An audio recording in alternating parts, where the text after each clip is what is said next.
How's it going, guys? I'm your host Korriban Gaming, and today we have an update to the video which I made a few weeks back regarding the state of the game as well as the unprofessionalism from one of the AQ staff. Now, before I proceed on with the update and my thoughts, I would like to thank every single person who has reached out to me, both supporters and even people I have disagreed with in the past. I'm truly thankful that you guys took the effort, and I always love to hear different opinions. I love a good back and forth. Maybe you can convince me, or maybe I can convince you. Who knows, right? I'll start off by addressing some of the points in my first video as well as some of the stuff that has happened since then. If you guys have been following me for a while, you will know that I usually stick to a fixed upload schedule. Literally hours before I released that first video, Cray, or as he likes to call himself Lawkeeper now, released a preemptive post on the forums in what I believe is an attempt to completely invalidate whatever video I was going to put out later that day. Keep in mind, I had not shared with anyone what the contents of my video were going to be. I only said I was going to release a video addressing the whole matter. The fact that he tried to invalidate the whole video before it even came out just comes off as super unprofessional because it goes to show that he didn't even want people to hear what I had to say. I'm a firm believer of hearing out both sides of the story before picking a side. In the heated debate that was mentioned, I will note that I did not insult the opposing party, but I did however use emojis to react to what some of the other users have said that he believed to be insulting. Firstly, I was not aware that simply reacting with emojis was enough to cause me to get muted, even though I did not say anything that I believe to be insulting in nature. Then again, this is just my perspective. I'm not entirely sure which sentence was the one that caused me to be muted, but I do believe that it was just the emoji reacts. Secondly, I believe that whatever the other users said that caused the opposing party to be insulted was simply quotes from the opposing party himself. They memed about it and he got unhappy. I cannot speak for what were going through their minds at that time, but they literally meme about stuff that I say all the time as well in my own server. Doesn't mean I get all pissy about it and mute them. We all say stupid and meme-worthy stuff from time to time, myself included. Learn to take a joke and laugh at yourself once in a while. For those curious on what the exact statements were, it goes something along the lines of him being able to make a level 1 spell do 3000 damage and thinking that spoons are good if combined with Berserker Heights. Let's be real here, combining weak equipment with strong or broken equipment will likely give you good results. That's not a surprise, but it doesn't mean that said weak equipment is actually any good. We found the statement funny and memed on it. That's literally it. This is going to be my personal take, so you can skip slightly ahead if you want to.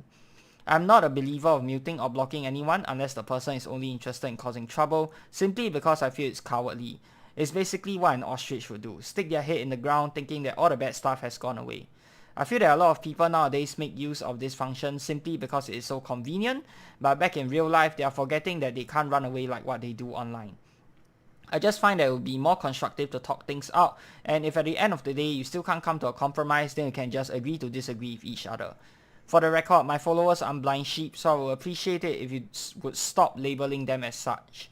Just because more people agree with me than you doesn't mean they are agreeing with me blindly. They agree after hearing to what I have to say and through their own experience. With regards to the threats that I said in my own Discord, here they are. Now, without context, it may seem like I'm about to do something bad to him. But if you read it with context, you'll realize that I merely meant releasing a YouTube video on my own channel, as well as writing a letter to his boss, Hollow. To be fair to them, their worries shouldn't be completely unfounded, as Hollow did get doxed in the past before, so I understand if they are sensitive to stuff like this. I absolutely do not and will not ever mean to dox, hack, or threaten them with acts of violence. None of that solves the problem. I guess I should have been clearer in what I have said, since some would classify it as ambiguous, but again, I do not support any form of doxing, hacking, or acts of violence against staff of any other player for that matter. Once again, Lawkeeper brings up the topic of balance, which I have also addressed in my first video and gave solutions to. I hope that you have at least taken the time to look through what I have to say before outright dismissing myself and many others whenever this topic is brought up. I am okay if they have better ideas and chose to implement those over mine. I am, however, not okay with things remaining status quo simply because nothing can be done. Lawkeeper also said that I had no citations, but I would like to point out that his interactions with everyone from the God's Tavern server is public. There is nothing for me to cite. Anyone can go use the search function to look up his past interactions with them and judge for themselves if they think there is any favoritism going on. By the way, and just to clarify, AE now has this rule whereby staff members need to have an official AE staff account as well as their own private account. It was just a matter of unfortunate timing that he had to make a new account, or maybe it was because of this incident. I have no idea. Why he did not choose to use his old Crate account as the official account, but instead chose to make a new one, I do not know. But that's his own choice, so I won't comment on that further. There was also this misconception in my first video regarding the part about how only whales should be the ones deciding the direction of the game, and I would like to clarify this. I was talking specifically about the token donation contest as well as the other big premium token package items.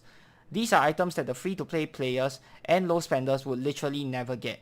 Naturally, it will make sense for the people who actually get these items to be the ones who decide on what they really want the item to be. This is especially true for the token donation items. They are one-off perma-rare items that only the top few donors will ever get, and you will need to minimally spend a couple of hundred, probably close to $1,000 in order to get said items, and anyone who's not the top few will never get the items.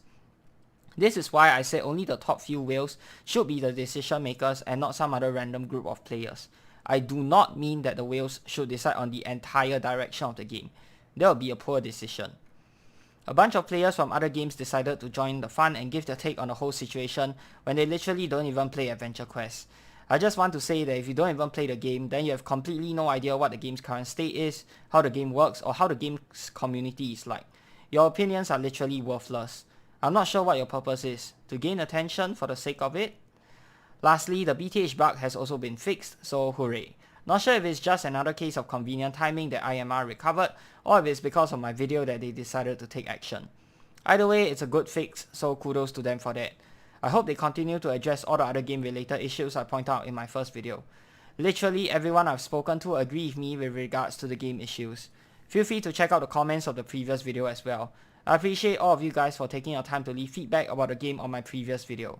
Through that, I hope the staff can finally see how many players are struggling and unhappy with the game. And now for the update you've all been waiting for. So here's the verdict. From the email, it seems like they basically admitted that there was an abuse of power and overreach of power as well from the particular mod who banned me. However, there wasn't any tone of apology at all, and they even warned me to behave in their server, which I have, by the way. I am honestly conflicted. On one hand, obviously I am happy to be unbanned, and it really takes quite a lot for me to bear grudges because it's pretty tiring, but on the other hand, it does seem like I'm setting the bar pretty low for them to be satisfied with such an answer. I had a few days to think about it, and asking for anything more out of them is going to be highly unlikely, on top of having a high chance of it backfiring. So I personally think the best way forward is to just let the matter rest and put it all behind us. Lawkeeper also mentioned in his forum post that second chances are very important to this community, and I agree. That's why I'm willing to give him a second chance to be a better unofficial community manager, and in that same vein, I too hope that he gives me a second chance to continue relaying valuable player feedback to the devs, whether it's through Discord or through my videos. Yes, I will admit that my criticisms can sometimes be very harsh, but take that as an opportunity to improve rather than trying to silence me. I just want the best for this game, which is why I would never sugarcoat anything. I've always been and will continue to be honest about what I feel towards items and the game, though I know not everyone can do the same out of respect for the devs, which is understandable. But just know that sugarcoating everything is detrimental to the game in the long term, so I hope they can also keep that in mind. Going forward, I'm still going to continue making AQ videos for as long as I enjoy the game, but if the stat changes are out, many of my video ideas will have to be shelved first. I hear you guys on the videos you guys want to see, and I definitely have plans to make them in the future. Last but not least, if you guys would like a place to hang out, talk about AQ completely unfiltered, or if you're a new or returning player who needs help with the game, then feel free to join my Discord server. There are lots of helpful resources there, as well as many experienced players there as well. The link is already up on the screen and can be found in the description as well. And that's it for the video, guys. I hope you guys have enjoyed the video, and if you have, be sure to give it a thumbs up and subscribe to the channel if you'd like to see more of such AQ content. Till the next time, I'm your host Unbanned Gaming. Peace out.